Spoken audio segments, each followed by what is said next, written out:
make a decision. I ordered the U.S. Armed Forces to do whatever was necessary to bring our brave warriors back home. Seluruh peradaban akan musnah malam ini dan tidak akan pernah bisa dihidupkan kembali. Saya tidak ingin itu terjadi, tetapi mungkin akan terjadi. Tulis Trump di platform Truth Social miliknya. Siapa tahu? Trump tidak memberikan detail, tetapi telah mengancam bahwa militer AS dapat membom jembatan, pembangkit listrik, dan infrastruktur sipil Iran lainnya hingga kembali ke zaman batu. Serangan terhadap infrastruktur sipil merupakan pelanggaran hukum internasional.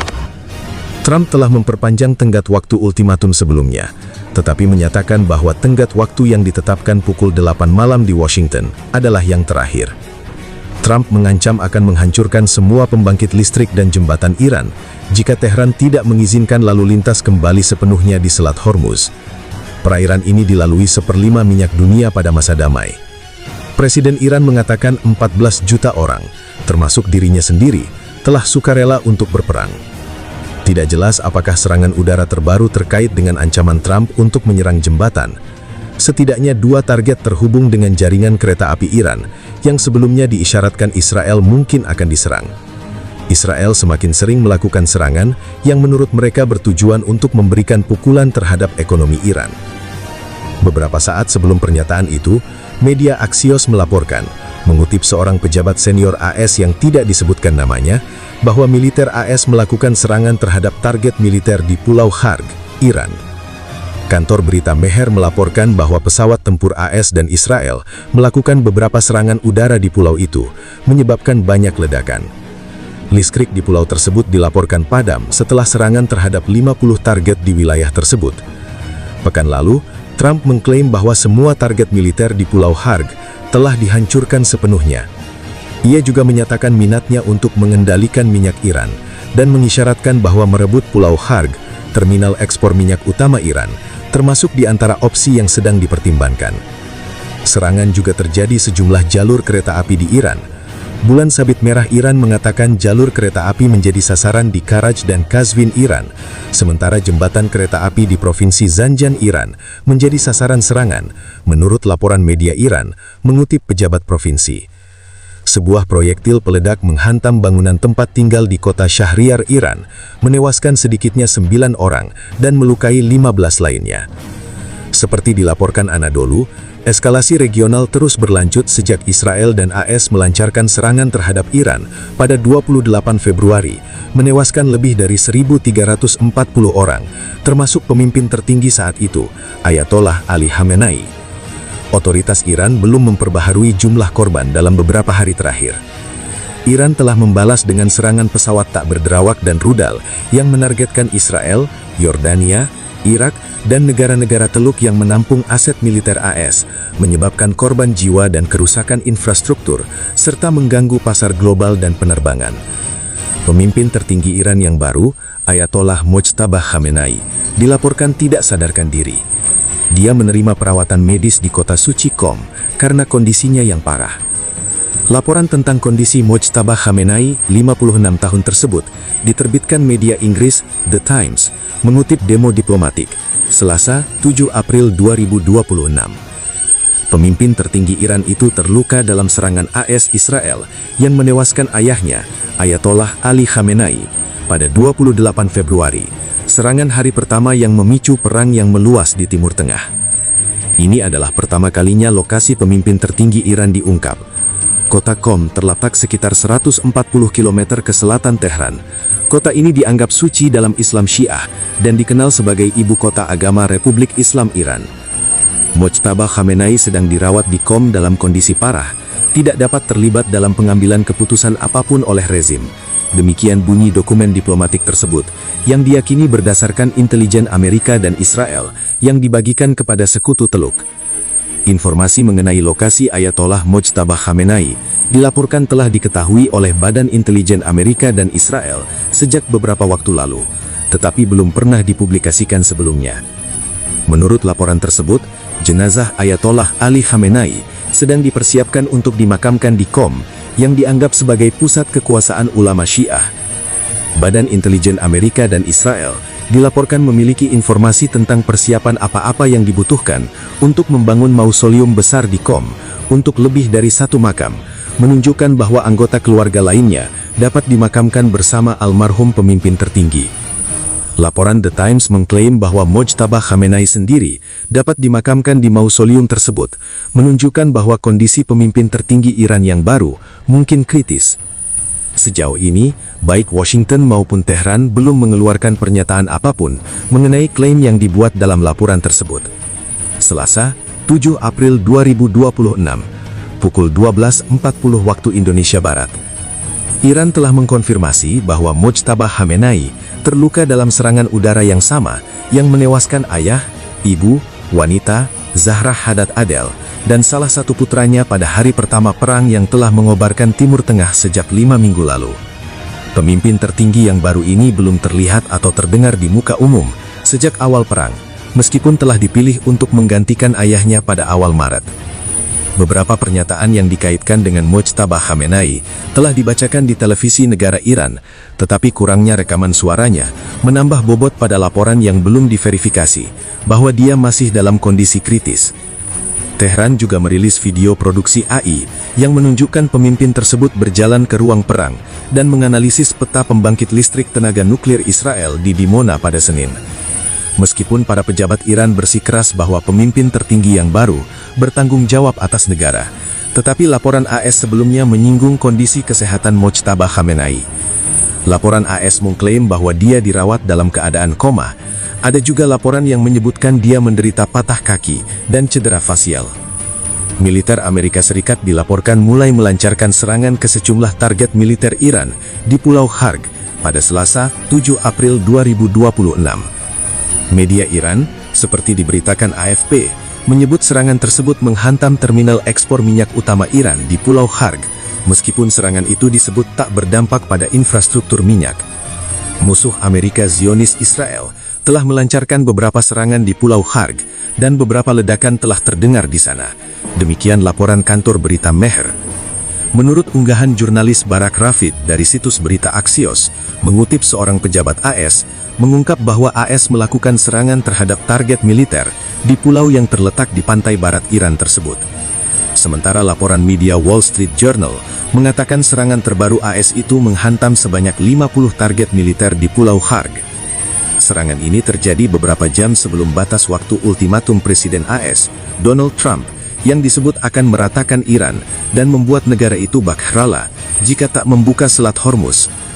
Pulau Kharg adalah daratan karang yang luasnya sekitar sepertiga Manhattan AS dan terletak sekitar 25 km dari pantai Iran di Teluk Persia. Warga mengenal Pulau Kharg sebagai pulau terlarang karena pengawasan militer yang ketat. Sejak lama, Pulau Kharg menjadi tulang punggung ekonomi Iran. Dokumen CIA pada 1984 menyebut fasilitas di sana sebagai yang paling vital dalam sistem minyak Iran dan operasionalnya sangat penting bagi kesejahteraan ekonomi negara. Iran sendiri tak menunjukkan tanda-tanda menyetujui ultimatum Trump untuk membuka Selat Hormuz paling lambat pada Selasa 7 April 2026 waktu AS. Menjelang tenggat waktu itu, serangan terhadap Iran juga meningkat sepanjang hari, menghantam jembatan kereta api, jalan raya, bandara, dan pabrik petrokimia, serta merusak saluran listrik. Sebuah sumber senior mengatakan, Iran telah menolak proposal gencatan waktu selama 45 hari yang disampaikan oleh para mediator. Iran menegaskan, pembicaraan tentang perdamaian hanya dapat dimulai setelah AS dan Israel mengakhiri serangan, memberikan jaminan bahwa mereka tidak akan melanjutkan serangan, dan memberikan kompensasi untuk kerusakan. Sebelumnya, Trump memberi tenggat waktu Selasa 7 April 2026 untuk mengakhiri blokade minyak di Teluk. Trump mengancam, jika Selat Hormuz tidak dibuka, dia bakal menghancurkan setiap jembatan dan pembangkit listrik di Iran dalam waktu 4 jam.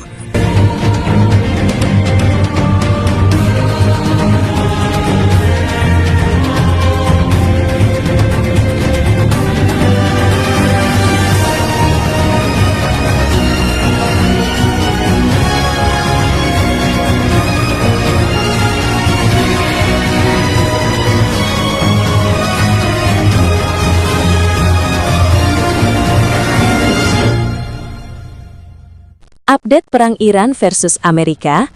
Pemerintah Iran menegaskan bahwa ketentuan gencatan senjata dengan Amerika Serikat (AS) bersifat jelas dan eksplisit, serta tidak membuka ruang bagi interpretasi ganda.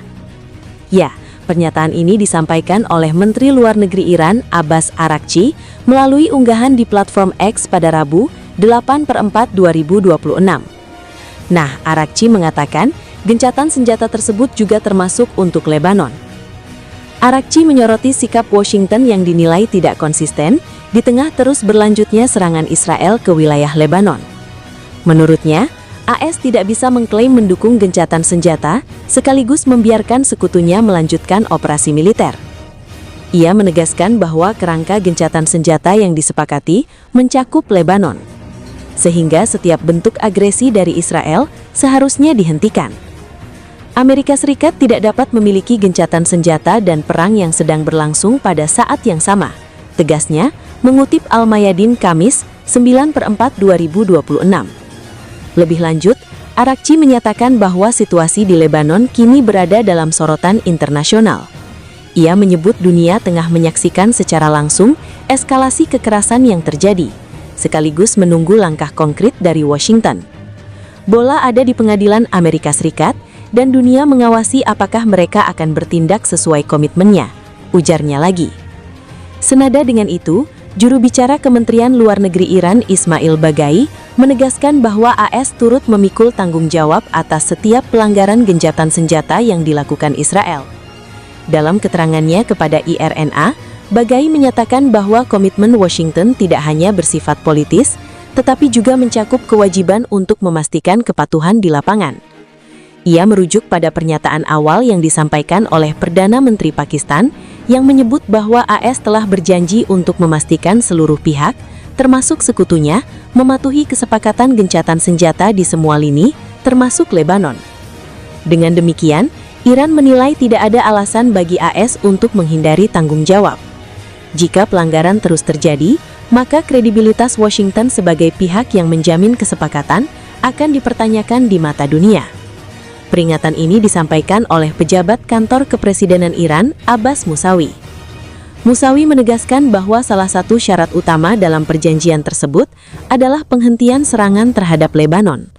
Ia menyebut Iran sejak awal telah menekankan bahwa sekutu-sekutunya termasuk Lebanon dan Yaman harus menjadi bagian dalam perlindungan dalam kesepakatan tersebut.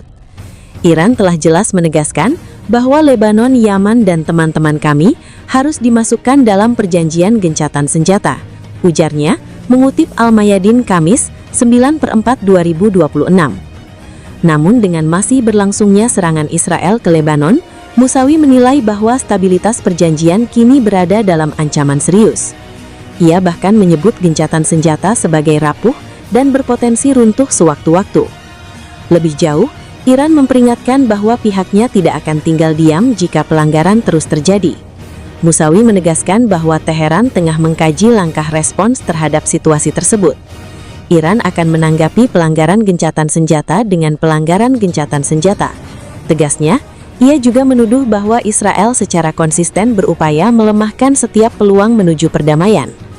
Menurutnya, sejak awal konflik, Iran telah menyatakan bahwa agresi diprakarsai oleh Israel dan Amerika Serikat, namun keduanya tidak akan menjadi pihak yang mengakhirinya. Pemerintahan Presiden Amerika Serikat (AS) Donald Trump memang menyatakan kemenangan dalam kampanye militernya melawan Iran hampir tepat 24 jam setelah Washington dan Teheran mengumumkan gencatan senjata. Tetapi secara strategis, itu tidak terlihat demikian. Pasukan Amerika telah mendominasi taktik, menenggelamkan kapal-kapal Angkatan Laut Iran, melumpuhkan kemampuan misil balistik dan pembuatan drone-nya, dan menghancurkan sebagian besar pertahanan udaranya. Namun, kelompok garis keras yang telah memerintah Teheran selama 47 tahun terakhir masih berkuasa. Iran masih memiliki persediaan uranium yang sangat diperkaya, salah satu alasan utama Presiden Donald Trump memulai perang. Iran juga dapat mengklaim dominasi baru atas Selat Hormuz, ancaman yang semakin besar bagi pasar energi dunia. Itu beberapa alasan yang tak bisa dibantah bahwa AS bukanlah pemenang dalam perang ini. Saat negosiasi dimulai akhir pekan ini di Pakistan untuk mengakhiri konflik secara permanen, Perang itu telah menegaskan kembali signifikansi regional Iran, termasuk kemampuannya untuk menyerang negara-negara tetangganya dengan misil dan drone, dan menimbulkan penderitaan ekonomi dan politik pada musuhnya. Saya tidak tahu bagaimana jin itu bisa kembali ke dalam botol, tanpa AS secara besar-besaran mendefinisikan tujuan strategis kita. Kata seorang pejabat pertahanan Amerika, saya tidak dapat membayangkan apa yang dapat ditawarkan atau diancam AS kepada Iran saat ini yang menghasilkan hasil yang memuaskan. Ujarnya seperti dikutip Politico, Kamis 9/4/2026. Menteri Perang Amerika Pete Hegseth pada hari Rabu mengemukakan narasi keberhasilan total, menawarkan serangkaian pencapaian AS sebagai kemenangan bersejarah dan luar biasa yang mencapai setiap tujuan.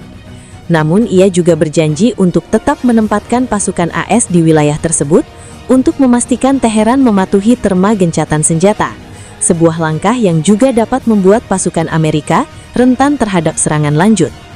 Beberapa diplomat dan pejabat pertahanan skeptis terhadap pernyataan bos Pentagon tersebut, menyatakan kemenangan dengan mengatakan bahwa ia akan menyerang Iran lebih lanjut tampaknya seperti kalah.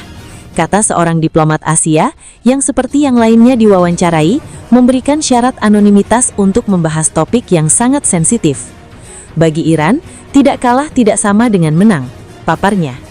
Beberapa pihak di Pentagon tidak setuju dengan pernyataan Hegseth bahwa rezim Iran, yang menurut Teheran sekarang dipimpin oleh Mujtabah Khamenei, putra pemimpin tertinggi yang terbunuh, akan mulai bekerja sama dengan Amerika Serikat. Tetapi itu sebenarnya tidak akan mengubah apapun. Kecuali tentu saja ada pemberontakan besar di dalam Iran, namun saya tidak melihat itu akan terjadi. Pentagon menunjuk pada pernyataan Hegseth pada hari Rabu. Gedung Putih membela ide kemenangan itu. Presiden Trump dan Menteri Hegseth benar bahwa militer Amerika Serikat telah memenuhi atau melebihi semua tujuan kami untuk operasi Epic Fury, kata juru bicara Gedung Putih Anna Kelly. Dalam negosiasi yang akan datang, Presiden optimis bahwa ini akan menjadi keperdamaian jangka panjang di kawasan. Namun beberapa pendukung Trump tidak setuju bahwa ini adalah kemenangan dalam bentuk apapun.